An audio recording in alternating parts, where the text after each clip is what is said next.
अदाबर से नाजरीन, आप देख रहे हैं एनए न्यूज़ और मेरा नाम है खालिद अली। आइए एक नज़र डालते हैं खबरों पर। వదిలేసి వదిలిపెట్టారన్నమాట.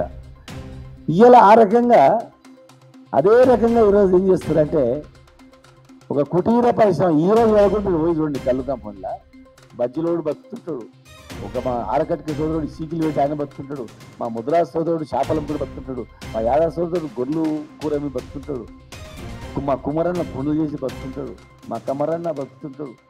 ఓ 10 కులాలు బతుకుతుంటాయి, దాదాపు 200 మంది కుటుంబాలు బతుకుతుంటాయి.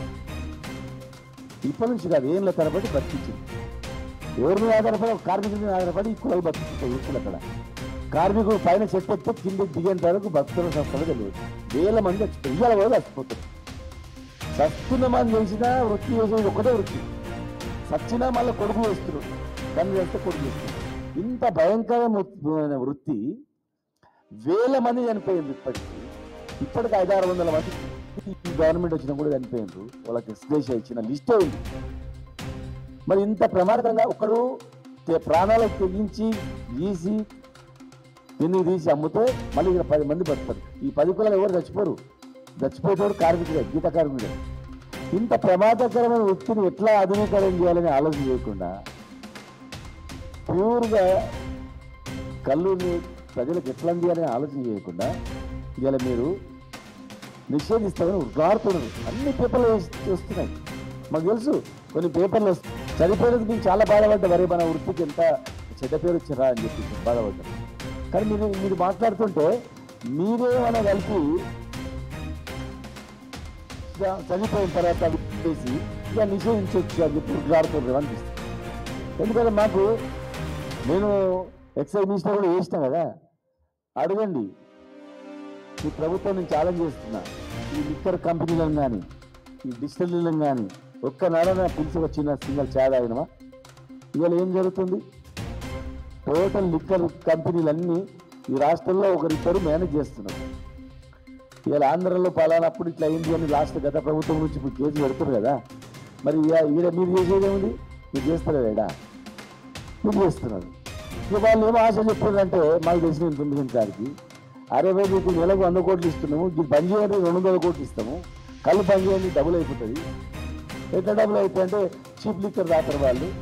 3-4 కంపెనీలు చీప్ లిక్కర్ పర్మిషన్ ఇవ్వండి, మేమే చీప్ లిక్కర్ సప్లై చేస్తాం, మాకు ఇచ్చేయండి, మేమే నెలకు 100 కోట్లు ఇచ్చిపోయేస్తాం. కానీ అంటే కమిషన్లకు కక్కుర్తిపడి లిక్కర్ మాఫియాకు తలవద్ది మీరే ఏదో కలిపి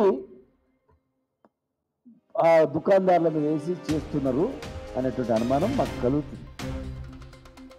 ఇవాళ మీరు ఆఫీసర్లు ఉన్నారు, ఎక్సైజ్ డిపార్ట్మెంట్ ఉంది కళ్ళు మీద. ఒక డిపార్ట్మెంట్ కానిస్టేబుల్ నుంచి పోలీస్ వ్యవస్థ లాగా ఉంది అక్కడ. మళ్ళీ మీరు పోలీస్ డిపార్ట్మెంట్ వాళ్ళు కూడా వేసిండ్రు, ఒక పోలీస్ వ్యవస్థను అటాక్ చేసిండ్రు. ఎక్సైజ్ డిపార్ట్మెంట్ మొత్తం ఉంది. ఇంతమంది ఒకవేళ అక్కడో ఇక్కడో కళ్ళలో మందు ఎవరైనా కలుపుతారంటే దాన్ని నివారించలేదా? కల్తీని నివారించడానికి చేత కాదా? మళ్ళీ ఫుడ్ అడ్మినిస్ట్రేషన్ డిపార్ట్మెంట్ కూడా ఉంది. అది కూడా ఆహార యాక్చువల్ కళ్ళు ప్రాణీయం కాదు. Prevention of food administration act 1964-69 యాక్ట్లో ఇది ఆహారంగా చేర్చబడింది కళ్ళుని. మద్య నిషేధం వస్తుందో ఇంట్రావరావు గారు కళ్ళుని నిషేధించలేదు, వీరుగ్రాన్ని నిషేధించింది, కానీ కళ్ళు ఆహారం అన్నాడు. కళ్ళు ఒక ఔషధం అని చెప్పాడు. పురాణాలలో కూడా చెప్తుంది అది. వైన్లో అన్నీ కూడా కళ్ళు కూడా తయారు చేస్తారని. అలాంటి ఔషధ గుణాలన్నటువంటి కళ్ళును మీరు నీరా ఉత్పత్తులను కూడా మీ మేనిఫెస్టోలో ఉంది. నీరా ఉత్పత్తులను కూడా మార్కెటింగ్ చేస్తామని. ఇదిదా మీ marketing? Boom boom beer, biryani బీర్లు మార్కెటింగ్ చేసుకుంటా ఉన్న నీరా కీపులు ప్రైవేట్ వాళ్ళకి అప్పచెప్పి మళ్ళా ఆ నందనంలో నీరా ప్రొడక్ట్స్ సెంటర్ రెడీగా ఉంది, 9 కోట్లతో కట్టినాము, బెల్లము అవన్నీ తయారు చేసేది. అది ఇంతవరకు ఓపెన్ చేయలేదు, సర్వేల్లో ఓపెన్ చేయలేదు, సిరికొండలో ఓపెన్ చేయలేదు, మేము కట్టించినే ఓపెన్ చేయలేదు. ఇవాళ నీరా ప్రొడక్ట్స్ మేము ప్రమోట్ చేస్తామన్నారు. ప్రపంచ సుందరీమణులు అందాల భావాలు ఇస్తారేమో కోలుకోపోయి కాపీ అరే ఎంత బ్రహ్మాండంగా ఉందని వాళ్ళు కూడా అన్నారు. దానికి ఉపయోగపడ్డది. అది అయిపోగానే ఇమ్మీడియట్గా ఈ కళ్ళు అనేది ప్రజల దృష్టిలో చాలా చెడ్డ భావం కలిగేటట్లు, కళ్ళు తాగుతున్నాడు ఎవడే కానీ ఈ కళ్ళు మంచి ప్యూర్ కళ్ళు చెట్ల కాడ తాగినా కూడా అరే ఇది అయ్యేటట్లు అంటట్లు, కులవృత్తిని అగౌరవపరిచేటట్లు, కులవృత్తిని ఈ కులవృత్తి అని చెప్పుకోవడానికి కూడా పూర్తి హీనంగా ఉండేటట్లు మీరు తయారు చేసింది. నేను అడుగుతా ఉన్నా ప్రభుత్వాన్ని, ఇవాళ మీరు లిక్కర్ కంపెనీలకు తలొగ్గి, మామూలులకు తలొగ్గి, కంపెనీలకు తలొగ్గి మీరు ఇలా నిషేధం చేస్తామంటున్నారు. మరి మీకు డిపార్ట్మెంట్ ఉన్నా మీ డిపార్ట్మెంట్కే చేత కాదంటున్నారు. ఇక అయితే లేదు మా వాళ్ళు అయితే లేదు. ఎప్పుడు ఇవ్వాలి? పూర్తి విచ్చలవిడిగా అయిన తర్వాత నిజంగా ఇప్పుడు గాంజా నడుస్తుంది, రకరకాల డ్రగ్స్ నడుస్తున్నాయి, అవి వదిలిపెట్టేసింది. పాలు ప్రతి ఒక్కడు పాలు తాగుతాడు.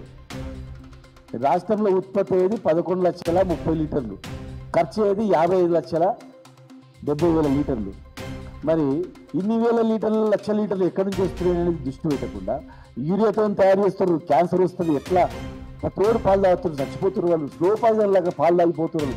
దాని మీద దృష్టి పెట్టకుండా ఈ డ్రగ్స్ డిపార్ట్మెంట్, ఈ పోలీస్ డిపార్ట్మెంట్లో ఉన్న వాళ్ళు దాని మీద దృష్టి పెట్టకుండా ఈ కులం మీద, వృత్తి మీద దాడి చేసి వృక్షలుడిగా భయపెట్టించి కల్తీని మీరు నిరోధించక చేతగాక ఇలా కల్తీ ఎవరైనా కలుపుతున్నారు అనుకో, ఎక్కడి నుంచి వస్తుంది మందు? ఫార్మా కంపెనీ నుంచి వస్తుంది. ఏ ఫార్మా కంపెనీ నుంచి వస్తుంది? మీ దగ్గర లేవా? ఇవాళ 20 ఫార్మాలకు లిస్ట్ పర్మిషన్ ఇచ్చారట. ఎక్కడ వెబ్సైట్లో కూడా పెట్టలేదు. 20 ఫార్మా కంపెనీలకు, కొత్త కంపెనీలకు మీరు పర్మిషన్ ఇచ్చిండ్రు. ఆ ఫార్మా కంపెనీ ఎక్కడ ఉందో తెలియదు, లైసెన్స్లు ఇచ్చిండ్రు. ఈ లైసెన్స్ మీద ఏ మందులు తయారవుతున్నాయి, ఎక్కడ సరఫరా అవుతుంది ఎవరికి తెలియదు. వెబ్సైట్లోనే తీసిస్తారు జీవోలు అన్నీ.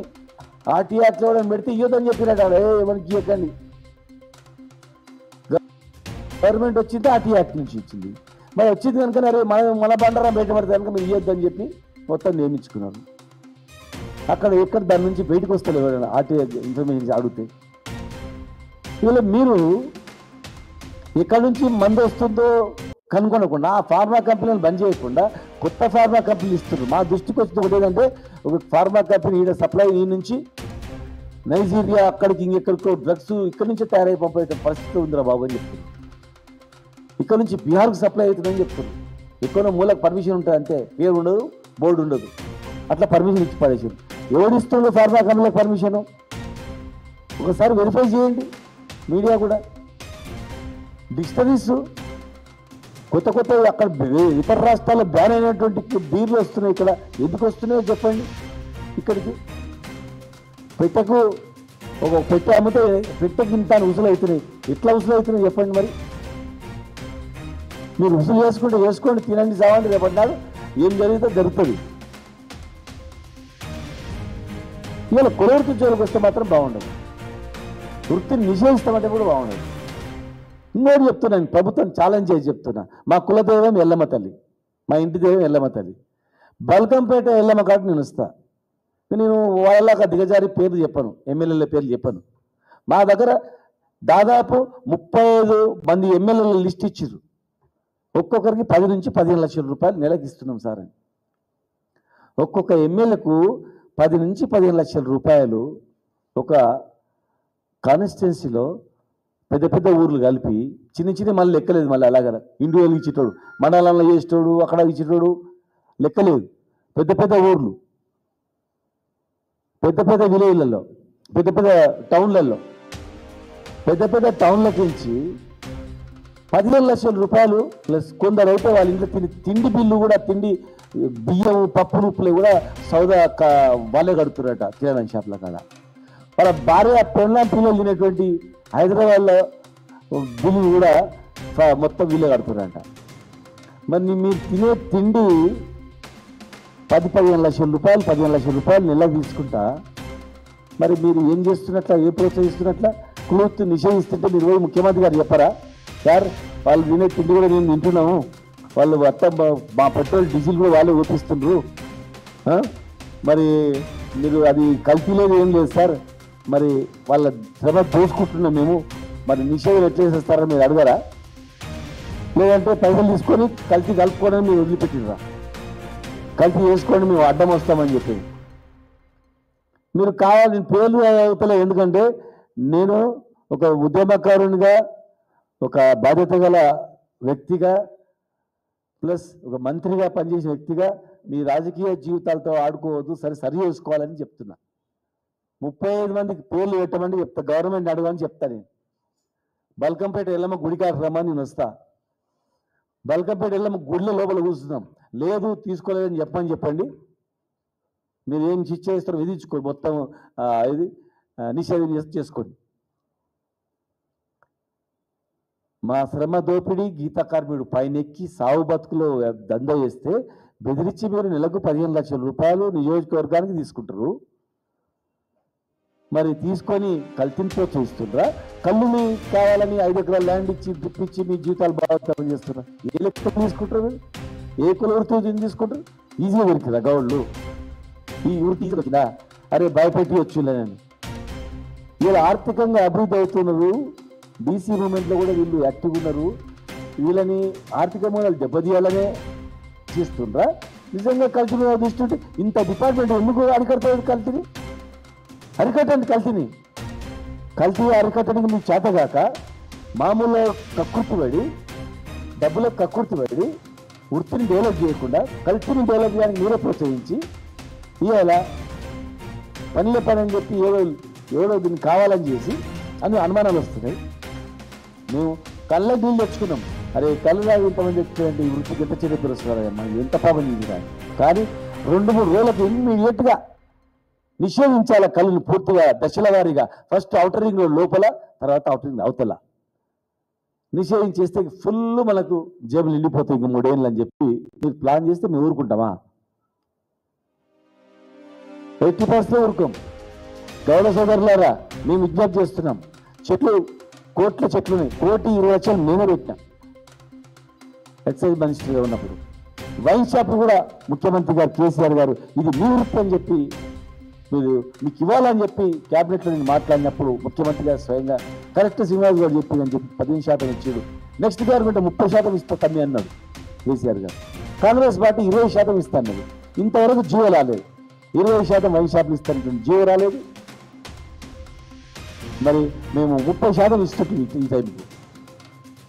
కళ్ళు సొసైటీలకి ఇవ్వాలని ప్లాన్ ఇస్తాం. మా విషయమన్న ఒక మీటింగ్లో సొసైటీలోకి ఇస్తామని అంటే 100% ఫైల్ మూవ్మెంట్ చేసినాం మేము. రవికుమార్ గారు జిల్లాకు ఒకటి నీడ కేంద్రం పెడతామంటే ప్లాన్ చేసింది.